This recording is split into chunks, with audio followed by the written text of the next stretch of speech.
Ndabasuje mwese abakunzi ba Eugenie Family. Nkuko turi kubigenza muri iyi minsi, turi kwiga ijambo ry'Imana muri ubu buryo. Tugakoresha igitabo Yesu Kristo uwifuzwa ibihe byose. Tugeze ku cyigisho cya kabiri, ubwoko bwatoranijwe. Amasomo umuntu afite umwanya ashobora gusoma: Yesaya 53 umurongo wa 2, Yohana igice cya mbere umurongo wa 11, Tangiriro 12 umurongo wa 2 n'uwa 3, Mika igice cya 5 umurongo wa 6, Yesaya 56 umurongo wa 7, no Gutegeka kwa kabiri igice cya 26 umurongo wa 19, igice cya 28 umurongo wa 10. Igihe cyose wabona umwanya wajya ubirebaho, kuko ayo masomo yose azakumira mu cyigisho cyose. Icyigisho tugiye kwiga muri iyi minsi kiravuga ngo ubwoko bwatoranijwe. Twubashye Imana, dusenge. Turagushimye Data wa twese uri mu ijuru, tugushimiye uburyo uri Imana yera kandi ukaba n'Imana ikiranuka. Izina ryawe rihabwe icyubahiro. Tugushimiye uburyo wadutoranije kera isi itararemwa, ukatwemera kandi ukemera ko twitwa abana bawe tutari beza, ukemera kudupfira ku musaraba. Izina ryawe rihabwe icyubahiro. Twishyize imbere rero muri kano kanya gatoya, ubwo tugiye kwiga ijambo ryawe, Mwuka Wera ridusobanurire mu izina rya Yesu.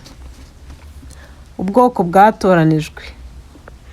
Ubwoko bw'Abayuda bwari bwarategereje kuza k'Umukiza mu gihe kirenga imyaka 1000.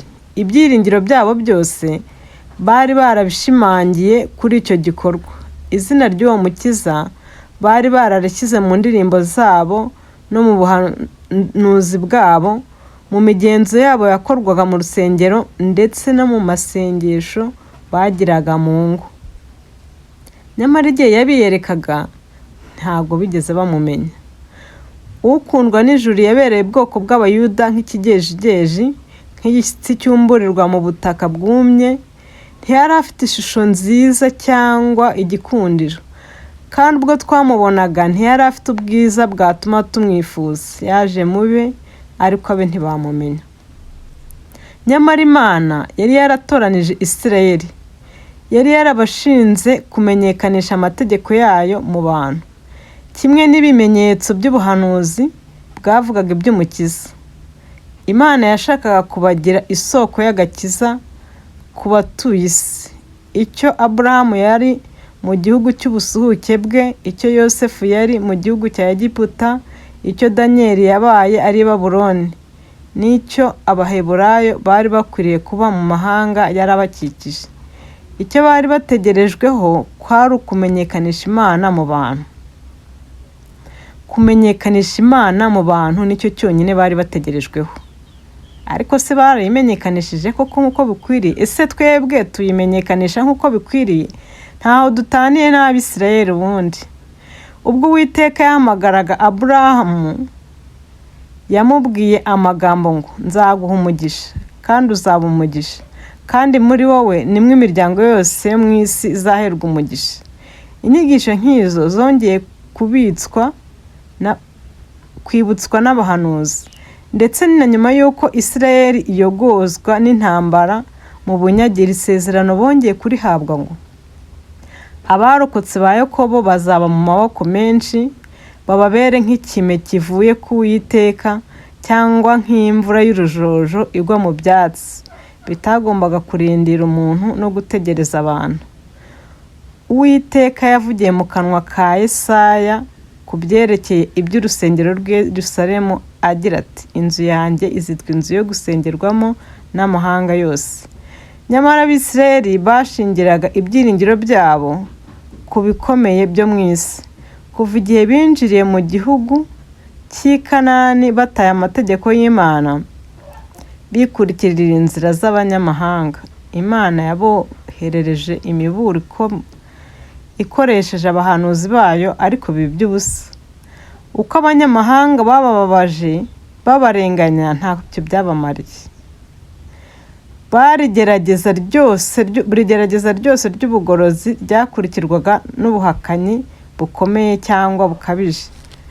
Iyo Abisirayeli baza kumvira Imana yabo, bari gusohoza umugambi wabo mu cyubahiro no mu bwiza. Iyo baza kuba baragendeye mu nzira yo kumvira Imana, yari kubasumbisha ayandi mahanga yaremye yose, bakayarusha gushimwa, kogera ndetse no kubahwa.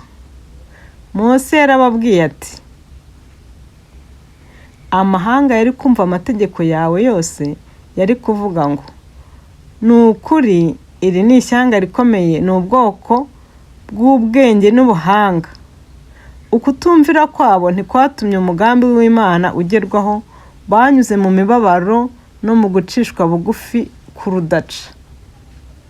Bigaruriwe na Babuloni kandi bafatanirizwaga mu bihugu by'amahanga.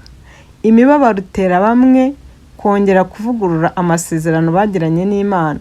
Mu gihe inanga zabo bari bazimanitse ku biti, baririraga urusengero rwera rwabaye amatongo. Umucyo w'ukuri wongera kumurika ku bwabo, kandi kumenya Imana y'ukuri bigakwira mu mahanga. Umuhango wo gutamba ibitambo by'abapagani wari ubwanzi burwanya umuhango wera washyizweho n'Imana. Benshi mu bakomezaga imihango ya gipagani bataryarya bigiye ku Baheburayo ubusobanuro nyakuri bw'umurimo w'Imana, maze kubwo kwizera nabo bakira isezerano ry'umucunguzi. Ni ukuvuga ngo n'abantu barebeye ku Bisirayeli bakira isezerano ryo kwizera ndetse bemera n'umucunguzi, kuko Imana yari yababwiye yuko bagomba kugaragaza icyubahiro cyayo mu isi. Imana idushoboze rero natwe kugira ngo tubashe kuyumvira tunayigaragaze, kuko kuyumvira no kuyigaragaza nibwo Imana yivuga iti, nzagusumbisha ayandi mahanga, uzaba umugisha, n'abazakubona bose bazakukuraho umugisha. Imana idushoboze mu izina rya